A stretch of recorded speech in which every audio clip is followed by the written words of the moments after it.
Hello, Vlad is with you and a new author's story from my channel Amazing Stories of Life. Tonya always loved to cook. She was very good at it. Only there were hitches with cakes. Although Sergey never noticed that his wife did something wrong. But when things went wrong, she herself was dissatisfied, although she tried not to show it. From time to time, their mother-in-law came to some event, and she always turned out to be a cake made with her own hands. Snappa always asked to teach her how to cook, and Ekaterina Petrovna never refused. But every time after a family celebration, workdays began, and Tonya simply had no recipes. Now they were talking about a special day. The fact is that Sergey's anniversary was approaching. So she decided to make the perfect cake for such an occasion. One of those that Ekaterina Petrovna treated them to. Oh, it's good that Seryozha's birthday fell on a day off, thought Ton, leaving the office of the director of the flower shop where she worked as a saleswoman. And it's good that Lyubov Ivanovna understood the situation and let me go early. Now, I hope, I'll have time to do everything. Leaving the shop, she headed to her mother-in-law, having called her first. Ekaterina Petrovna assured her that she would be glad to help her, but, unfortunately, she needed to visit her sister, whose health problems had worsened.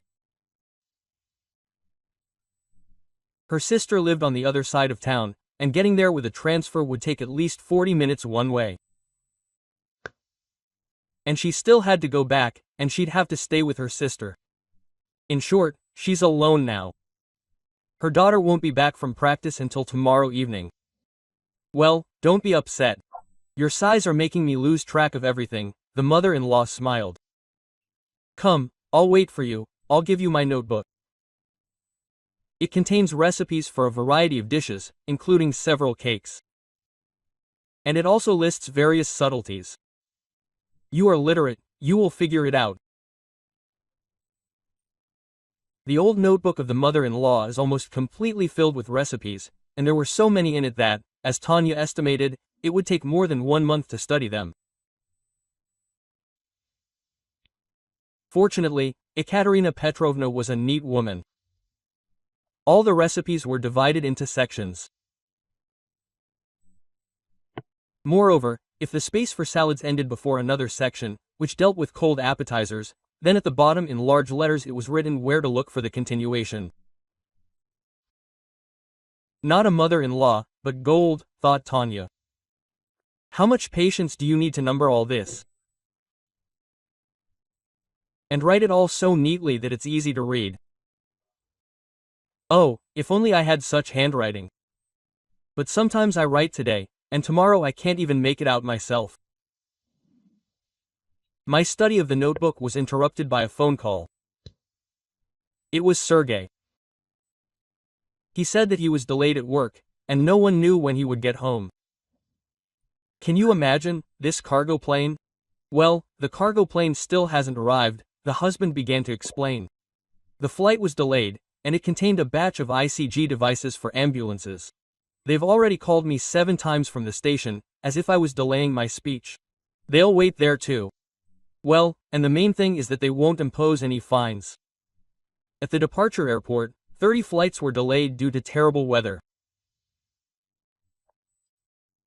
The conversation with her husband distracted her from studying the notebook, and she even accidentally closed it, so now she decided not to look where she left off, but just look at the table of contents. Ekaterina Petrovna was indeed a very pedantic woman. On the last page, types of dishes were written in a column with page numbers opposite each.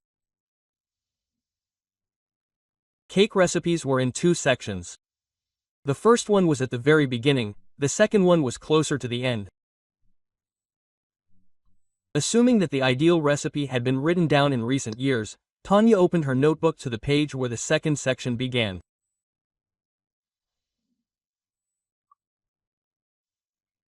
Having read everything carefully, she realized that among them was not the one that Ekaterina Petrovna called ideal and which she had brought to their home several times. After all, she always cooked it for special occasions, Tonya recalled. When we came to her birthday party in the spring, this was what she treated us to. So, she had it written down a long time ago. Having found the necessary page with the beginning of another section, Antonina paid attention to a short entry at the top of the page. It indicated the exact date, and on the next line it was indicated that Baba Nyora dictated. It turns out that my mother-in-law started writing everything down when she was very young. The woman was surprised and delved into reading. Soon she got to the recipe called ideal. Having carefully read what was written, Tonya realized that it was not only about the ingredients. The exact cooking time and temperature played a big role. But she once told me about it, she suddenly remembered. And I did not pay much attention to these minutes and degrees. Okay, let's try to do it as written. At least it will work. And then Seryoshka will be surprised. She had everything she needed to make the perfect cake in stock. Therefore, without putting it off for too long, she immediately got down to it. She decided to make a trial cake today, and tomorrow to cook the main one for the anniversary. To pass the time, Tonya decided to look at the recipes for other cakes that followed the one she started making. After reading 2 recipes, she suddenly saw an entry that had nothing to do with cooking, but was related to her husband. Lopik Seryoshka got involved with this Galya. For some reason, Ekaterina Petrovna wrote in this notebook. She needed to convince him that this nurse had nothing in her heart, so that he would immediately leave her, while there were no consequences, and would stupidly rush to alimony. Tonya reread the entry several times. I wonder why this entry was here. Maybe Ekaterina Petrovna often used this notebook at that time, and so she left some reminders for herself along the way. It was unpleasant to read about Sergei's connection with some woman. And in the first minutes, she even assessed it as her husband's betrayal, even tried to remember if Nurse Galina was among the women with whom her husband communicated for reasons related to his work, and decided to look at this entry again just in case.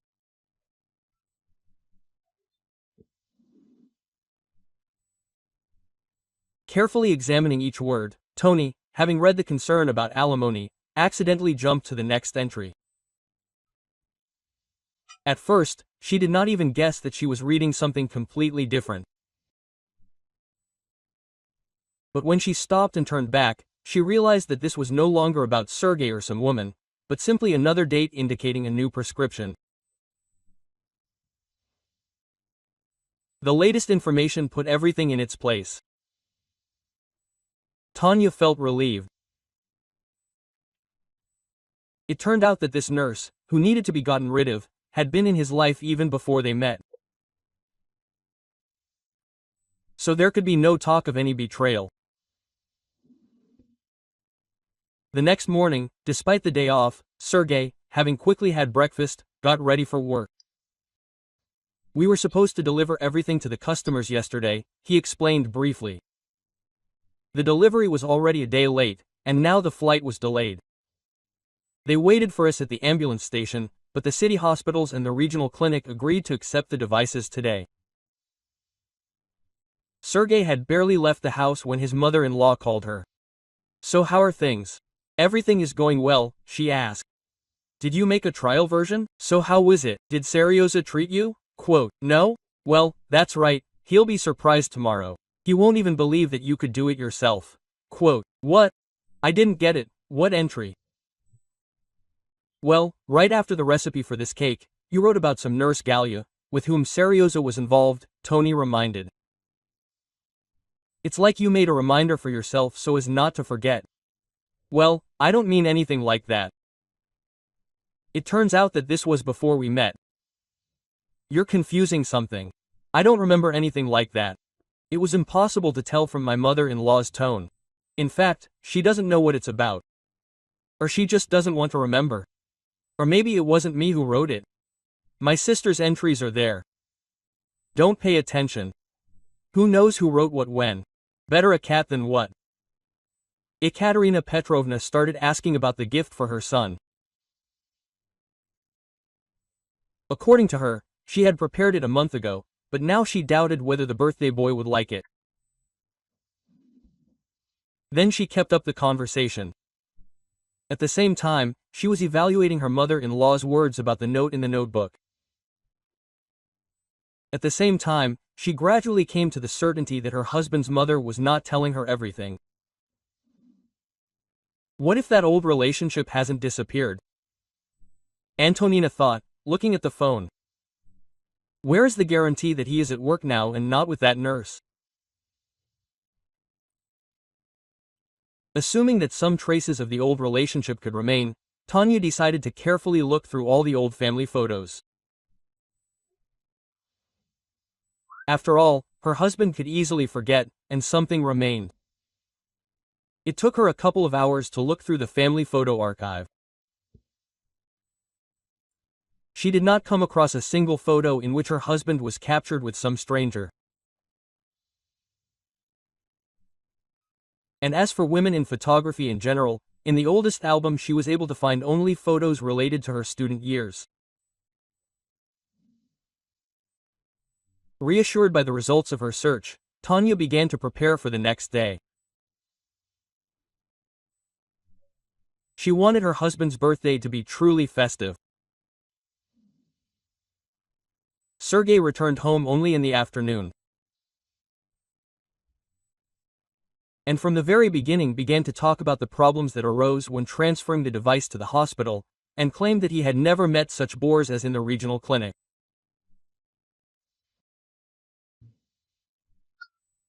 Relatives and friends invited to the anniversary celebration began to arrive half an hour before. True, Tanya's friend Marina arrived when everyone had already begun to sit down at the table. However, no one paid attention to this. Those who knew this woman remembered. She never showed up for an event on time. And so the main decoration of the festive table was the cake baked by Tonya. It looked much better than the trial version, and, in the opinion of the guests, it was a real work of art. True, Sergei looked at his wife with distrust, assuming that this could not have happened without the participation of his mother. But Ekaterina Petrovna assured that she had nothing to do with it. Well, I told you, I was at my sister's, she reminded. And so it happened that Marina, who was late, got a seat at the table next to the birthday boy. The two women had been friends for several years now. Tonya knew that Marina could always come to the rescue if needed. However, she herself had not been lucky in life. 2 years ago, her friend got divorced, leaving her with a little daughter. She is at her mother's, she answered the question about 6-year-old Lena. Well, you know, I don't have a problem with that. We live next door to her. Quote. The feast was lively. However, a shadow of discontent appeared on the Mushin's face, which he immediately tried to hide. Participating in the general conversation, Sergei often glanced at his phone, which he left on the TV stand. Waiting for a call or a text message. Noticing his expectant look, Tonya thought, probably with these devices again. Although today is Sunday, quote. After a while, she noticed something else.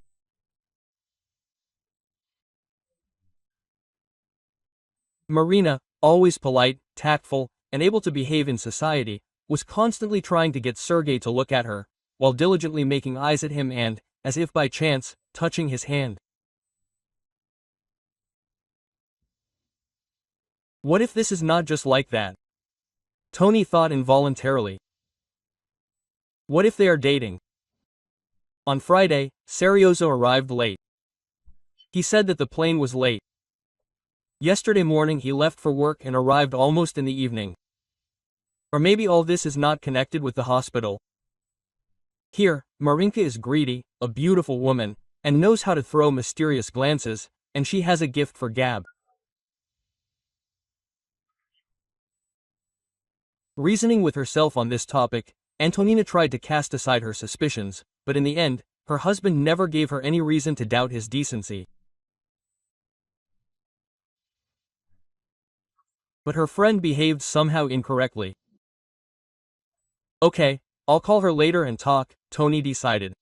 Well, it's clear that there are difficulties with her personal life. Over the past 2 years, she's tried to start a relationship with at least someone several times.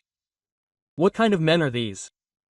How will they find out that she has a daughter right away? The poor thing is worried. Although she should be happy. She has a daughter, but we can't do it. Suddenly, the anniversary celebration was interrupted by the doorbell. Being the hostess, Tonya headed for the exit to find out who decided to disturb them. Anna saw the girl through the peephole. Was the apartment mistaken? Antonina thought and opened the door. Are you here to see us or are you mistaken? She asked, quote. I'm here to see you, the little guest answered in a serious tone. I have everything written down on a piece of paper. Are you, Antonina Mikhailovna? Yes, she confirmed with surprise. I need to talk to your husband, Sergei Vasilyevich. Is everything the same, seriously? Quote, the little girl continued. Please call me, I won't come in, I'll wait here. Okay, Ton agreed with bewilderment. Not understanding anything, she whispered in her husband's ear that he was being called, but did not stay in the room, but went out into the corridor and saw how an unfamiliar girl, smiling affably at her husband, handed him a piece of paper. Then, saying goodbye, he also disappeared behind the door. Did she give you this? Not letting Sergei enter the room, she demanded an answer from Tonya. Quote, and who is this girl anyway? This has nothing to do with you, her husband answered decisively. The colleague probably has something wrong with her phone again. That's why she's sending her daughter with a note. Tonya made several more attempts to read the text. But her husband refused each time, citing some reasons that he could not talk about. The rest of the celebration seemed to be crumpled. Until the very end, Sergei remained himself, answered out of place, and sometimes even confused something. His behavior became something of a nuisance for Marina. Despite all his efforts, he practically did not pay attention to her and didn't even know. For Marina, such an attitude always becomes something of an insult. If it were about someone else, and not about Sergei, she would even be worried about her friend's failure, but in this case she was sincerely happy. In the morning, her husband, as always, went to work an hour earlier than her. And as soon as the door closed behind him, Tung began searching. Yesterday evening, she saw how Sergei stopped at the trash can, although he did not have anything in his hands that could beg for. Assuming that this was how he could get rid of the note, Antonina began to sort through the trash, and almost immediately she came across scraps of paper.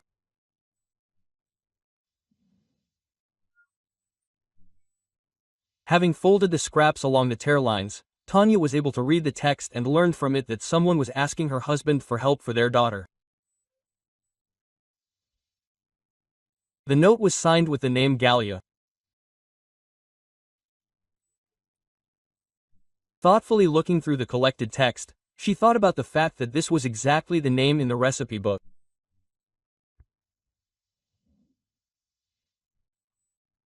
Monday turned out to be a real heavy. The working day had barely ended when she headed to her mother-in-law. Ekaterina Petrovna, warned by her daughter-in-law, was already waiting for her at the front door. "What happened?" she asked fearfully. "Tonya, you look terrible." Antonina had decided in advance that she would ask an important question as soon as she entered. In her opinion, such an option would throw her mother-in-law off track, and she would not divert from a specific answer, which meant that she would first answer what was really true. "You know, yesterday some unknown girl brought us a note for her husband, and in it Galina asked him to help her daughter.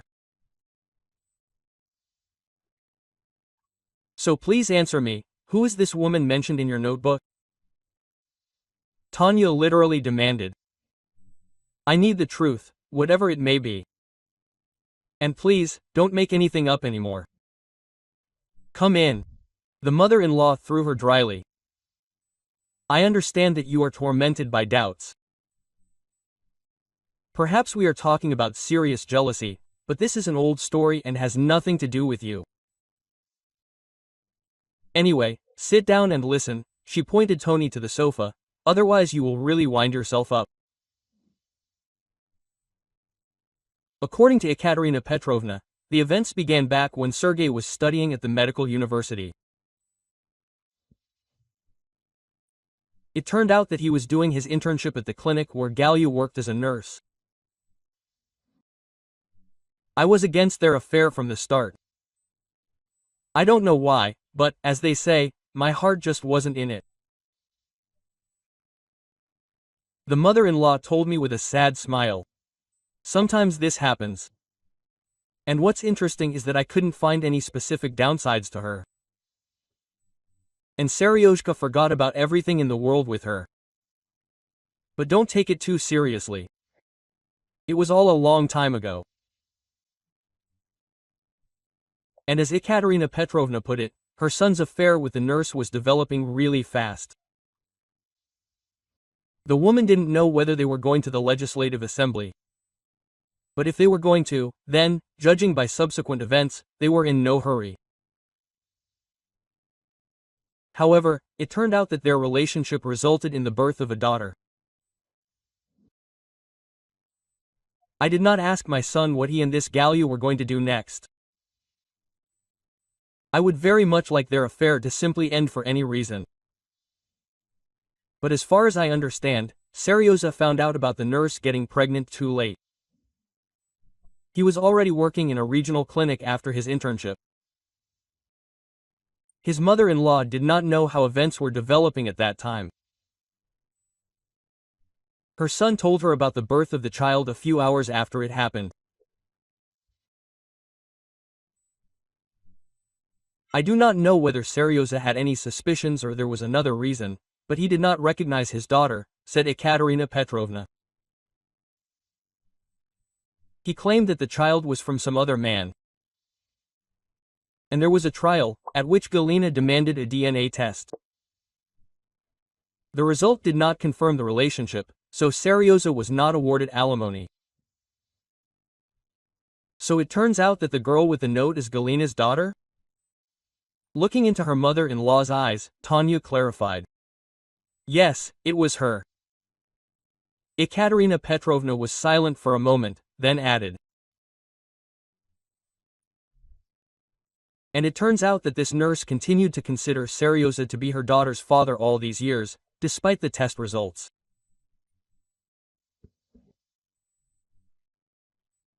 I don't know how you will feel about this story, but I still want to remind you that this all happened long before you met. I didn't ask my son. Maybe he did provide some help to this Galya, but I think it could have been out of compassion. After all, the results did not confirm their relationship. When Tonya got home, her husband had not yet returned from work. And as usual, taking up the preparation of dinner, she thought about the nurse, her daughter, and, of course, her husband. She felt sorry for all three of them, and sometimes Tonya for some reason even tried to scold herself. It seemed to her that if they had not met Serioza, he would have returned to this Galina. And it didn't matter that the newborn daughter wasn't his own.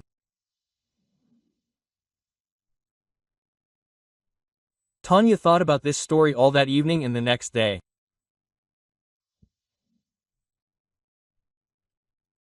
Well, when Sergei finally returned at almost 10 p.m., she tried to behave naturally so that he wouldn't have any questions.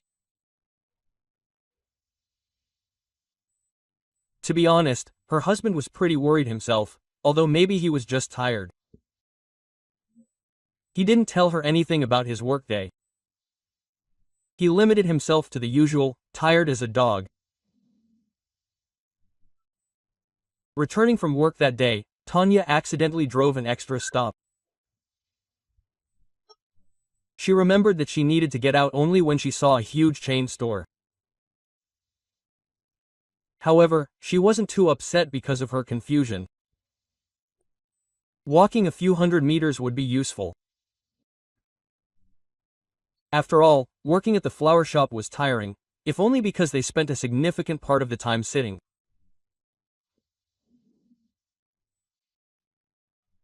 Tonya walked along the wide sidewalk quite quickly, although at that time many people, like her, were returning from work, but for some reason there were few pedestrians.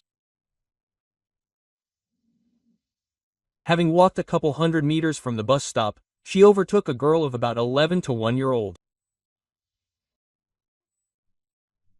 While still behind her, she already realized that there was something familiar about her, but she couldn't figure out what exactly. "Oh, is that you?" Tonya couldn't help but exclaim in surprise, getting ahead of her and casting an attentive glance at her. "Hello, Antonina Mikhailovna," she responded. "I didn't even know that you were following me. My bag is heavy, I'm afraid to stop." "Let me help you," the woman offered. "We're going the same way. By the way, what's your name?" "Sveta." "Well, if you help, thank you," the girl agreed. "We're over there to that house. I'll turn right in front of it. And it's not far from there to our house. My mother and I live alone. Only she's sick now, so I go to the store for groceries." Tonya wanted to ask about her dad, but remembered her mother-in-law's story in time and instead simply asked how the school year ended. "Fine," the girl answered with a hint of pride. "1 B in math, the rest were A's." "Wow, well done," Tonya praised her. "And why didn't you get an A in math?" "Yes, our teacher is a little mean," Sveta explained in a serious tone. "I once asked her why she gave me a B, although Vaska, who sits behind me, doesn't lower his grade for the same little thing. She told me, after that, you become more attentive and don't miss such little things." "Well, maybe that's why I started studying better, though only towards the end of the year." Quote. Sveta answered like an adult. "Yes, you have a good teacher. She does everything right." She drew a line under what Tonya had heard. "Okay, let me carry the bag home for you. I'm in no hurry anyway." Quote. And together they walked to the 5-story building built during the Soviet era and stopped at the last entrance. "Thank you very much," Sveta thanked her. "I would probably have walked for a long time. Well, Mom is waiting for me. That's where we live." She pointed to the balcony and the window on the 2nd floor. The conversation with the little girl still wouldn't leave her head. She really wanted to meet Galina, to ask her about what had happened more than 10 years ago. For some reason, she had a lot of questions for this stranger. Antonina was worried about what she might hear in response. But for now, these were all just guesses. Or maybe I should just go to her. I know where she lives, right? Quote, she thought. And if they throw me out, so be it. I'll just leave and that's it. And when I come, what will I say? Quote, yes, everything is as it is. I'll tell you who you are, tell you about the entry in your notebook and ask you to tell me how it all happened. Quote, and if she refuses? I don't understand. Maybe I shouldn't. To bring up the past. But, on the other hand, if there was something bad in her, it's not my fault.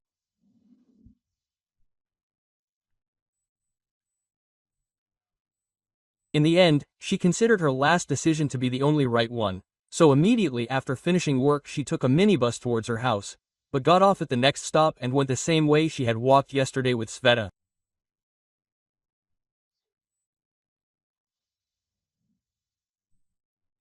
Tony knew the numbering of the apartments in such a 5-story building, because she had visited her friend Marina many times.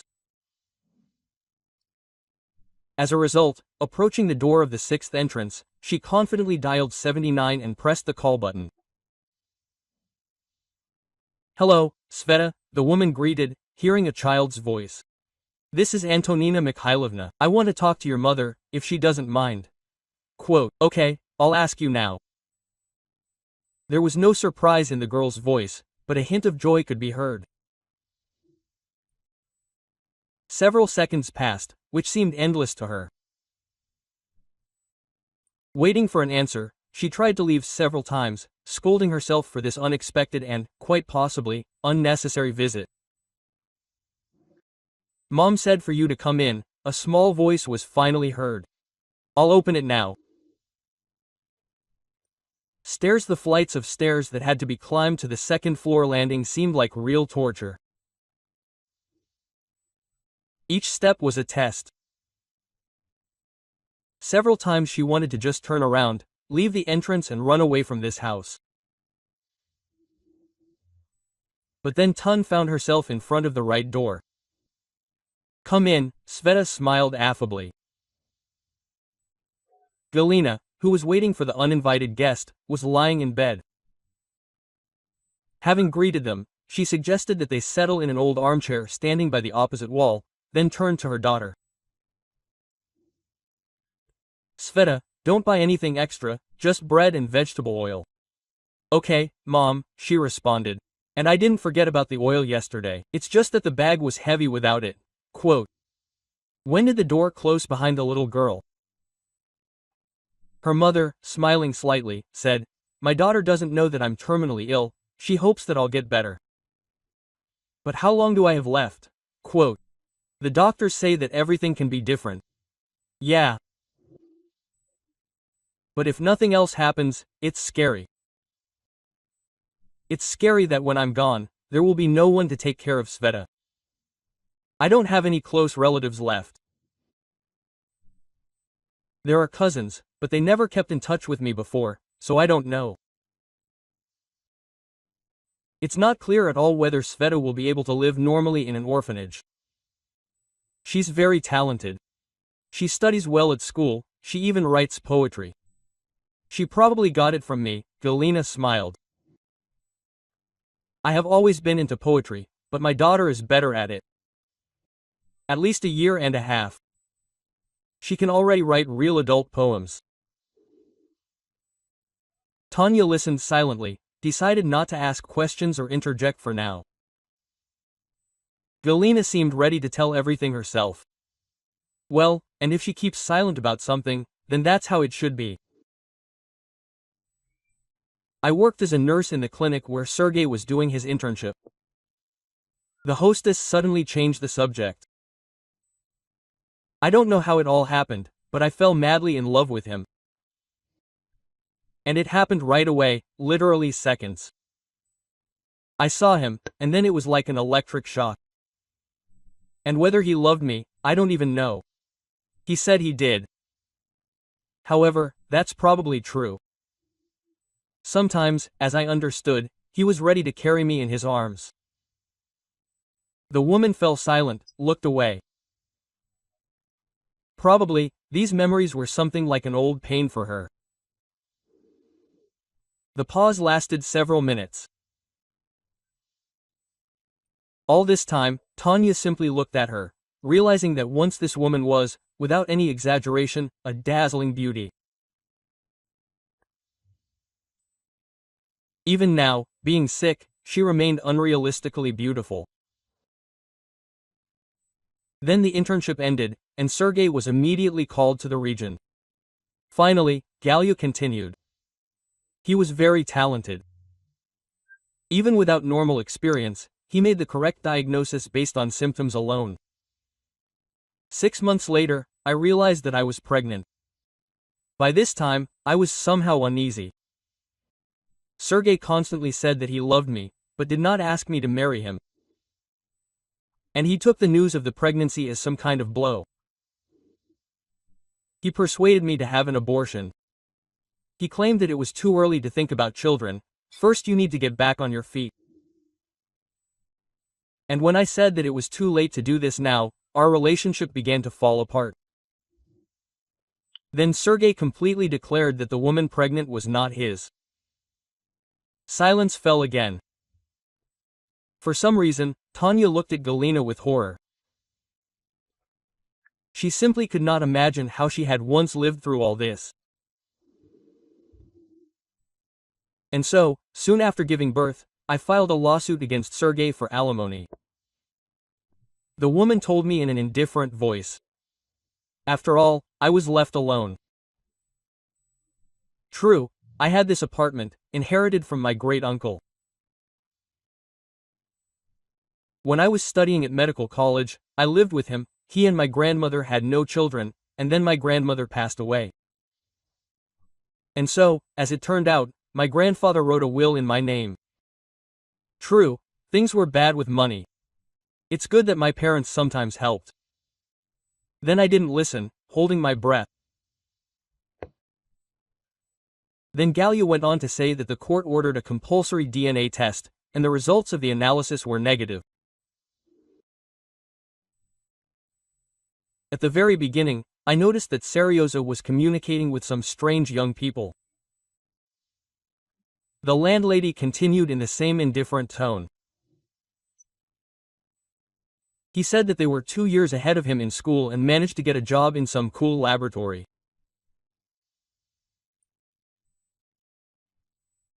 Later I saw one of them get out of the car and head towards the doors, behind which was the very laboratory where the DNA testing was conducted.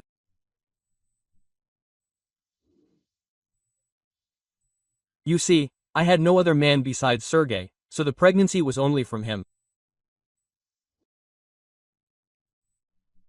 And as for the DNA test results, couldn't his good friend have faked them?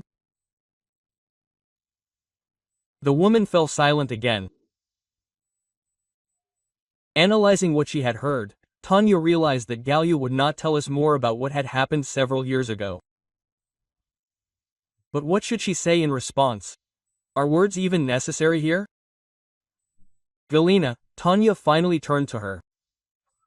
Maybe some help is needed? Oh, what help? I'm doomed. After a short pause, she answered. My only concern, Svetochka. I'll take care of her, Tonya said decisively. I'll arrange guardianship or whatever the rules say. And if Sergey is against it, I'll somehow come to an agreement with him. Well, he should still be attached to his child. Well, he's not made of stone. And we've never met before. Finally, looking into her eyes, Galina answered. And you didn't even know I existed, and I wasn't particularly interested in you. We talk now, and I believe you. I want everything to be fine with you, regardless of whether you manage to help Sveta or not. And you know what? Just please don't be offended by my advice, but take a closer look at your husband. He's one of those men who can't live with just one woman.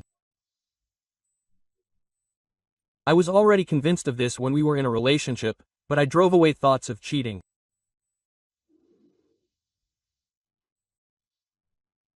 As usual, Sergey came home late from work, and looking at him, it was clear that her husband was in a very good mood, and it seemed that this should be taken advantage of. So Tun, having waited until her husband settled down on his favorite couch in front of the TV after dinner, turned to him. Seryoza, there's something important. I know a lot about your past relationships, the ones before me. They really don't concern me, and I don't even think of accusing you of anything. But there's only one thing that matters to me. Your ex-wife Tony thought for a second, found the right word, and continued. My common-law wife Galina is in a very serious condition. It's unknown how long she'll live. And she has a daughter, and I want to formalize guardianship over her, take her to us. Quote. Mind your own business, Sergey literally exploded with indignation. This nurse, a real piece of work, got pregnant by someone, and now she wants to give me her daughter, without even thinking about her. Okay, well, don't worry so much, Ton agreed with him. I just wanted to ask for advice. We discussed the topic of children several times, remember? We said that we could take a child from an orphanage. But if you're against this girl, what then?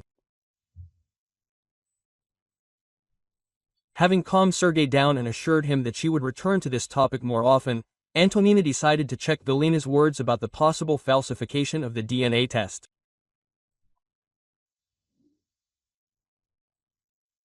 The next day after her shift, she rode an extra stop and approached the already familiar house. But this time she sat down on a bench to wait for the light. Soon the girl really did go outside. Hello, I have a favor to ask of you. Smiling, Tonya addressed her. This is a new comb for you. Please comb your hair and give it to me. Why? Sveta was surprised. I'll explain later, assured Tonya. This is very important for both me and your mother. And in the morning she took the Musha comb, wrapped it in a plastic bag and went to work. Taking advantage of the absence of customers and warning the director, Ton, having gone around the corner, called Lydia. Oh, you. The former classmate was delighted. Listen, we haven't talked on the phone for 3 months. How are you? What's new with your husband? Quote, yes, everything is fine. I hope you are too. Lyat, I have an important matter. I need help. How are you with time? Quote. Antonina asked. I am at your disposal today, assured her friend. Tomorrow I am on duty. I just don't know how an ordinary nurse from an ambulance can help. Remember, you once told me about your cousin or second cousin who works in some cool lab. And you about Katya? She recently got a promotion. She smiled slightly. She became some senior lab assistant. Why do you need it? I need to somehow secretly conduct a DNA test, Tonya said, looking around. Oh my god, the friend was surprised. Is this you talking to someone? Although, what am I saying there? Quote. Half an hour later, a white Honda pulled up outside the store. Lyoshka agreed to babysit the kids and let me go for a ride, Ludo giggled. He only warned me that if I drove into something again, the repairs would be at my expense. Give me a sample. My sister said they'd do it out of turn. I'll pay, and you can transfer the money to me later. The DNA test result confirmed that Tanya's husband was Sveta's father. After carefully studying the document, Antonina thought about it. She simply refused to understand Sergey. This behavior could only be called betrayal. Sveta's mother's condition was rapidly deteriorating. As a result, an ambulance took her to the clinic. The doctors fought for her life for about a day, but all their efforts were in vain. A police officer who came to the hospital found Antonina's number while looking through the contact list on Galina's phone. He told her about her friend's death. After all, it was Tonya that the former nurse had listed in her phone as her friend. And since Sveta was left alone in the apartment, the guardianship authorities took her away for temporary placement the next morning. Tony learned about this at the hospital. There she met with representatives of the guardianship authorities and the district administration. They said that since the deceased had no savings, the funeral would be held at the expense of the budget. She wanted to take the girl, presenting Sergei with a fait accompli. However, as was obvious, first it was necessary to collect the necessary documents, so Sveta would still be in the shelter for some time. The guardianship authorities explained that it might take a decent amount of time to collect all the certificates. They also provided a list of what was needed. "Oh, how great that I'm on vacation," thought Tonya, heading home. "So, I'll run in with everything I need and to the administration. I won't tell Serioza anything for now. Again, I won't bother him. He'll lie on the couch all day, like the previous 2 days. And how he wants to." He went on vacation and immediately to his favorite couch. Opening the front door, this is exactly what she expected to see. But she didn't warn him about her vacation, she forgot to do it. But, taking advantage of his wife's absence and being sure that she was at work all day, Sergei called Marina, the same one who, being Antonina's friend, made eyes at him at the anniversary.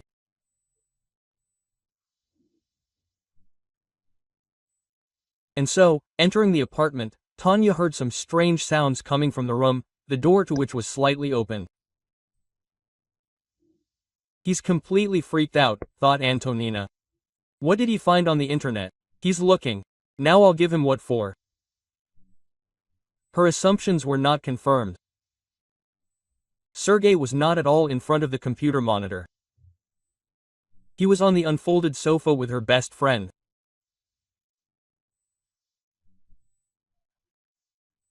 In surprise, almost opening her mouth, Tonya mechanically took a jeansel phone out of her back pocket and pointed it at the blind and deaf lovers, then took a few pictures. Quote, "How right you were, Galia." The words of the deceased came to mind. Then, in a calm but commanding voice, she demanded, quote, "Okay, both of you, get out. I'll give you 2 minutes to get dressed and get out of the apartment."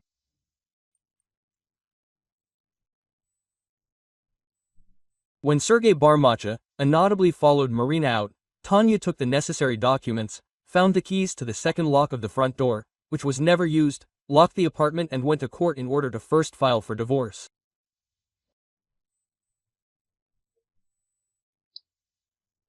Well, and then deal with the guardianship paperwork. In the evening, tired from the day, Tonya entered the apartment, and then her mother-in-law called.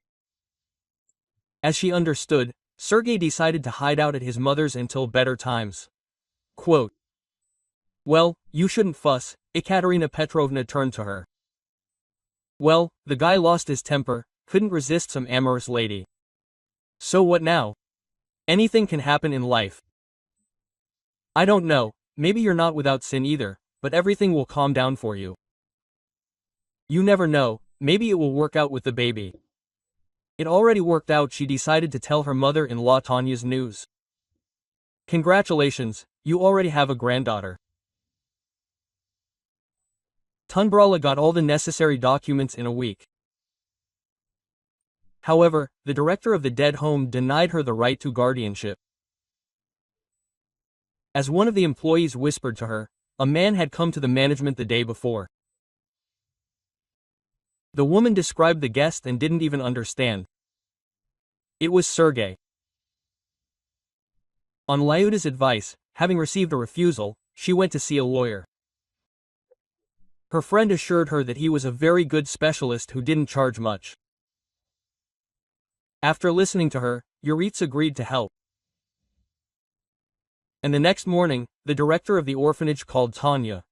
Quote, "It looks like you've overdone it," the man began angrily. "You arranged for our ward to escape. You broke the law. We are talking about kidnapping a person. The police are already on their way to get you." "What are you talking about?" Tonya did not understand. Who kidnapped whom? From the director's story, supplied with choice curses, she understood that the employees were unable to work with Sveta, and in order to get rid of the problem, they decided to send her to a special regional boarding school. However, when everything was already ready, the girl suddenly disappeared.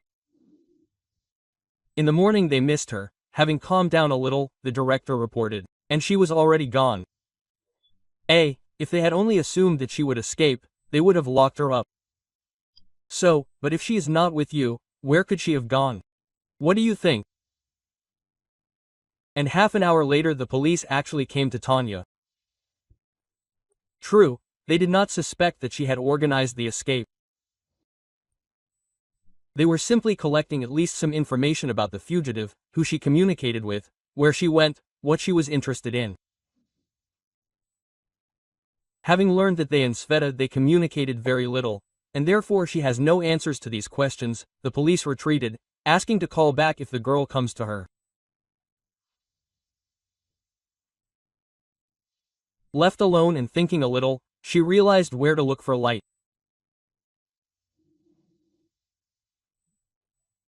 She headed to the public transport stop and less than an hour later found herself at the cemetery.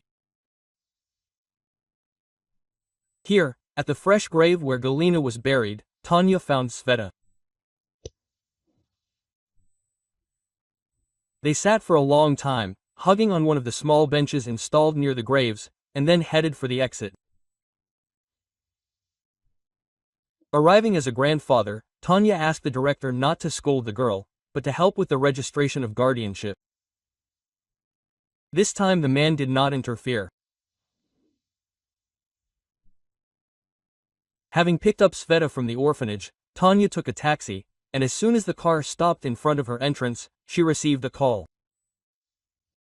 The number was unfamiliar. Quote, "Hello," a male voice was heard from the receiver. "Is this Antonina Mikhailovna? Nice to meet, Ivan Ilyich, notary. We need to meet. Can you come over?"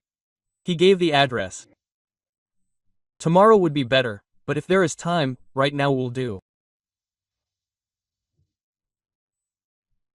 When Tonya showed the notary her passport, he invited the two visitors waiting in the corridor to enter the office. And here, in the presence of witnesses, the notary read out Galina's will. It followed from it that Tonya was now the owner of the two-room apartment. "I will give you the keys later," the notary said. "Just show the will and your passport, fill out the documents, and that will be it." "I don't want to go to your apartment," said Sveta when they both went outside. "Shall we go home?" And the days passed. Tonya gradually moved her things into the apartment that had been given to her. From time to time, Sergei called.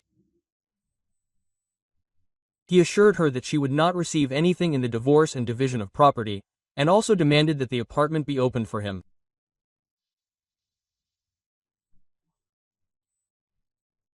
When Tonya finally moved all her things, she called Sergei and said that he could return with his mistresses. Meanwhile, her vacation was over. And so that Sveta would not get bored, staying home alone, Tonya began to take her with her. The woman's responsibilities included making bouquets, and the girl, being next to her, helped. And she also discreetly put small sheets of paper with her poems in each bouquet. And soon it turned out that one of the bouquets was bought for his mother. Finding a sheet of paper with poems among the flowers, the woman realized that they were written in a familiar style. This is how her favorite student used to write. This is probably how her daughter writes now, the woman thought. Having called her son, she said that she would like to meet this poetess. She clearly needed to develop her talent, and she was ready to become her tutor. Hearing such an offer, Tonya agreed, but was afraid to let Sveta go alone. After all, then she would have to go home across half the city. "I'll take you there myself after this meeting," the businessman promised. "Mom just can't sit idle. You can't even imagine how happy she'll be with the classes." From that day on, they became friends. And Tonya learned that Timofey had become a widower 2 years ago, and that he also had an 11-year-old son. A few days later, her divorce proceedings took place. In principle, there were no difficulties, because the new acquaintance gave Tonya a very competent lawyer, and he, having drawn up the necessary documents and attached photos from the client's phone, handed it all over to the judge.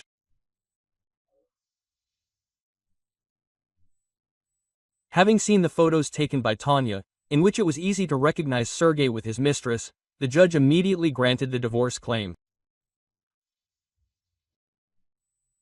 The division of property turned out to be more difficult, because Sergei did not want to divide the cost of the apartment and the car equally. He was going to leave Tonya with nothing. His lawyer tried, but Antonina's lawyer also documented that all the evidence presented was falsified. Sergei's lawyer, who had not expected to meet such a professional, realized that he could now lose his license. And in order to compensate for possible losses, the man decided to have a serious talk with his client, to threaten him with possible investigations into the supply of medical equipment. And so, leaving the courthouse, Tonya saw how her ex-husband's lawyer was foaming at the mouth trying to convince his ex-mother-in-law of something. In the end, the woman, upset by the divorce, got into his car, and a few seconds later she disappeared into the general flow of cars. At the end of the next day, Sergei called Tonya. "Where do you think this lawyer could have taken my mother?" "I arrived, the apartment was locked. I called, no answer. Then this swindler called himself and demanded a ransom for her." "Oh, my God," that's all Tonya could answer. "I wanted to file a police report, but Marina, well, said that she had accurate information that I was not his biological son, that I was taken from an orphanage." "You know what? Deal with your own problems." Tonya couldn't stand it. A few days passed, and suddenly the phone rang. "Tonchka, hello," her ex-mother-in-law greeted her. "The lawyer kidnapped me right after the trial and locked me in his dacha. And yesterday I heard some car stop. I started screaming. And a man came up to the window. His name is Semyon. He lives almost alone in an abandoned village. His car is a UAZ, a real hermit. He earns extra money in dacha plots and cottage villages. I shouted to him, they kidnapped me, and he said, don't worry, we'll take care of everything now." And from Tonya's further story, she learned that the unexpected savior managed to open the door and let Ekaterina Petrovna out. He asked where to give her a ride, but she was afraid to go back to the city, and then the hermit suggested going to his place, waiting it out and simultaneously contacting the police. As a result, the lawyer was arrested. After a short silence, the former mother-in-law added, "Please introduce me to my granddaughter sometime, I beg you." Tonya promised to think about it, but later, because her relationship with Timofey was developing rapidly. So much so that after a few months he asked her to marry him. The wedding was very beautiful, there were many guests. Tonya even invited her former mother-in-law, who came with that very hermit. Well, the main gift for their wedding was a collection of poems from Sveta and Mom Timofey.